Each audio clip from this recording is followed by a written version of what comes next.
एक रात जब मैं नशे में धुत होके छोड़ जाने वाले की बेवफाई पर रो रहा था, तब मुझे एक लड़की का मैसेज आया। लिखा था कि मैं आपसे बात करना चाहती हूँ। मैंने मैसेज इग्नोर कर दिया क्योंकि मुझे रूटीन में ऐसे मैसेजेस आते रहते थे। मेरा सोशल मीडिया अकाउंट हकीकत में अपनी दर्द पर लिखी दास्तानों से भरा हुआ था, जिसकी वजह से बहुत सारे लोगों के दिलों में मेरे लिए हमदर्दी थी और वो लोग मुझे मैसेजेस करते रहते थे। पर मुझे हमदर्दी से नफरत होने की वजह से मैंने कभी किसी को रिप्लाई नहीं किया था। उस लड़की के मैसेजेस बार बार आने लगे तो मैंने मोबाइल फ़ोन बंद कर दिया और सो गया। अगले दिन मैं शाम के 7 बजे जब नींद से उठा तो और अपना मोबाइल ऑन किया तो उस लड़की के कोई 200 मैसेजेस आए हुए थे। मुझे बहुत गुस्सा आया। मैंने उसे कॉल मिला दी। उसके कॉल अटेंड करते ही मैंने उसकी खूब इंसल्ट की और कॉल बंद करके उसे ब्लॉक कर दिया। थोड़ी देर में ही मुझे एक और रॉन्ग नंबर से कॉल आ गई।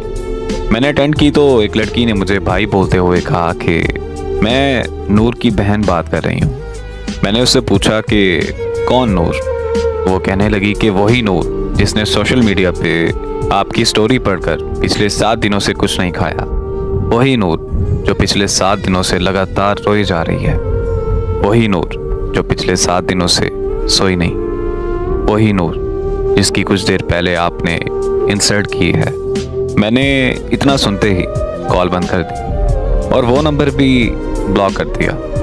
रात को जब मैं फिर से नशे में धुत हुआ तो मुझे अजीब ख्याल आने लगे और एक अजीब सी बेचैनी होने लगी कि आखिर ये नूर लड़की है कौन और ऐसा क्यों कर रही है। तजस्सुस इतना बढ़ गया कि मैंने उसे अनब्लॉक किया और कॉल कर दी। कॉल उसकी बहन ने अटेंड की। मेरे हेलो करते ही मुझे कहने लगी कि अगर नूर को कुछ हुआ तो मैं तुम्हें छोड़ूंगी नहीं। मैंने भी उससे गुस्से में बात करते हुए पूछा कि आखिर मैंने ऐसा क्या किया है जो तुम मुझसे ऐसे बात कर रही हो। तो वो रोते हुए कहने लगी कि नूर को पता नहीं क्या हो गया है, उसे बिल्कुल होश नहीं आ रहा। हम सब उसे अस्पताल लेकर आए हुए हैं। मैंने जब अस्पताल का एड्रेस पूछा तो अस्पताल मेरे घर से 6 घंटे की ड्राइव पर था। मैंने एक दोस्त को कॉल की कि हमें इस्लामाबाद जाना है। मेरा दोस्त आ गया और हम रात के 2 बजे इस्लामाबाद के लिए निकल पड़े। हम सुबह के 8 बजे इस्लामाबाद के अस्पताल पहुंच गए।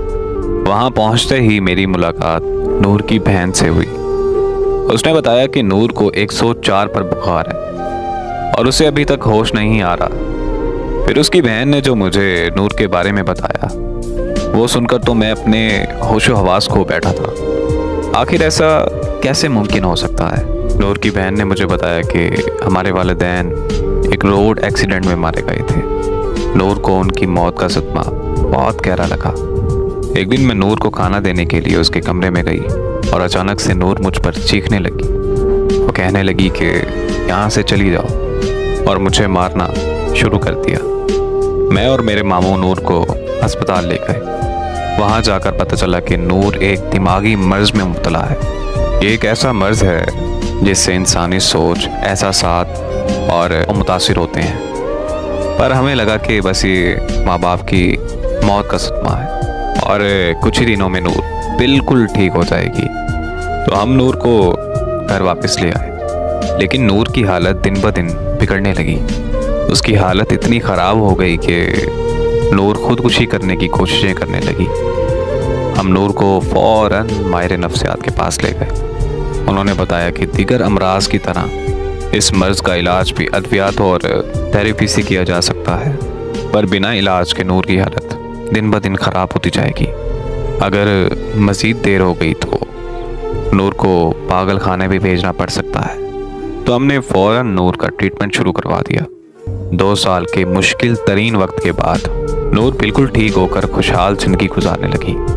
नूर ने बहुत सारे नावल भी लिखे हैं और शेर व शायरी का शौक़ भी रखती है। पर जब से नूर ने आपकी कहानी पढ़ी है, पर तब से उसको इस दिमागी मर्ज़ का दोबारा अटैक आने लगा है। नूर की बहन की बात मुकम्मल होते ही मुझे खबर मिली कि नूर को होश आ गया है और उसकी बहन नूर की तरफ भाग गई। मैं भी उसके पास जाना चाहता था, पर मेरे दोस्त ने मुझे रोक लिया।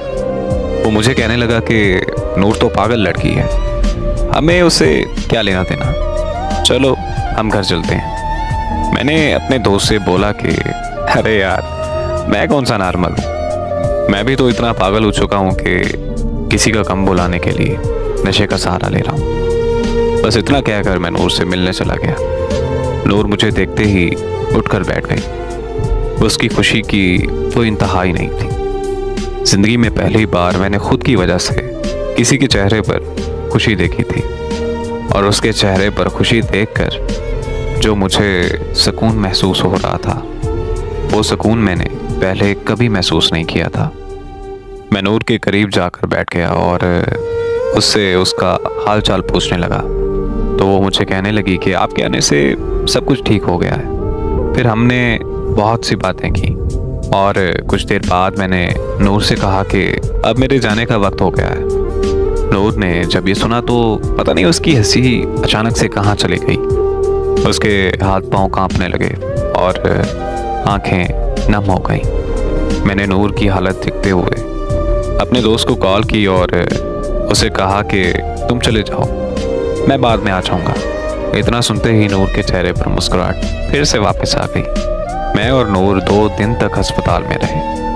वो 2 दिन मेरी ज़िंदगी के सबसे खूबसूरत दिन थे। हमने एक साथ जीने मरने की कस्में भी खाई थी।